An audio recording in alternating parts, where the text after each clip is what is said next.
Listen to part of a lecture in a biology class. Well, it's finally looking like spring is arriving. The last of the winter snow will be melting away in a few days. So before we close today, I thought I'd mention a biological event that's part of the transition from winter to spring. Something you can go outside and watch if you have some patience.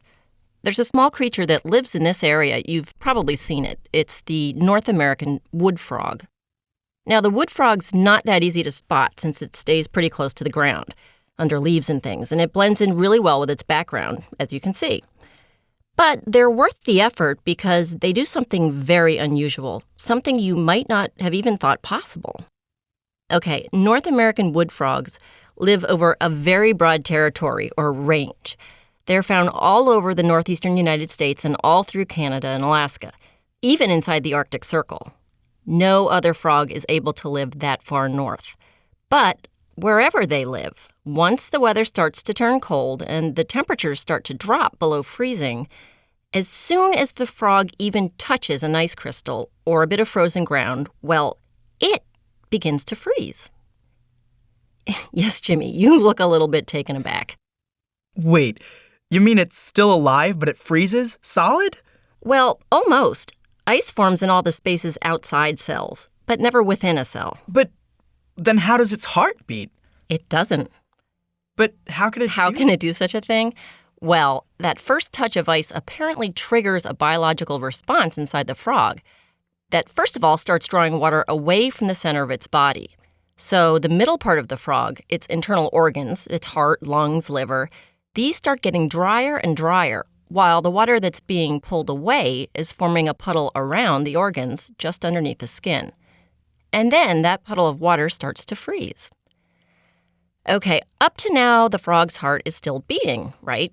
Slower and slower, and in those last few hours before it freezes, it distributes glucose, a blood sugar, throughout its body, its circulatory system.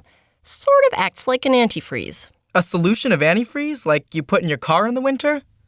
Well, you tell me. In frogs, the extra glucose makes it harder for the water inside the cells to freeze. So the cells stay just slightly wet, enough so that they can survive the winter. Then, after that, the heart stops beating altogether. So, is that the same? I don't really know, but how long does it stay that way? Well, it could be days or even months. All winter, in fact. But, see, the heart really doesn't need to do any pumping now because the blood is frozen too. I guess I just don't see how it isn't, clinically dead. Well, that's the amazing thing. And how it revives is pretty amazing too. After months without a heartbeat, springtime comes around again, the earth starts to warm up, and suddenly, one day, ping, a pulse, followed by another one, then another, until maybe 10, 12 hours later, the animal is fully recovered. And does the thawing process have some kind of trigger as well? Well, we're not sure, actually. The peculiar thing is even though the sun is warming the frog up on the outside, its insides thaw out first, the heart and brain and everything.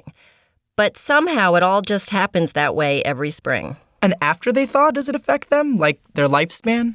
Well, we really don't know a lot about how long a wood frog normally lives, probably just a few years. But there's no evidence that the freezing process affects its longevity. It does have some other impacts, though. In studies, we found that when it comes to reproduction, freezing diminishes the mating performance of males. After they've been frozen, and thawed, of course, they don't seem quite as vocal. They move slower, and they seem to have a harder time recognizing a potential mate. So, if a male frog could manage not to go through this freezing cycle, he'd probably have more success in mating.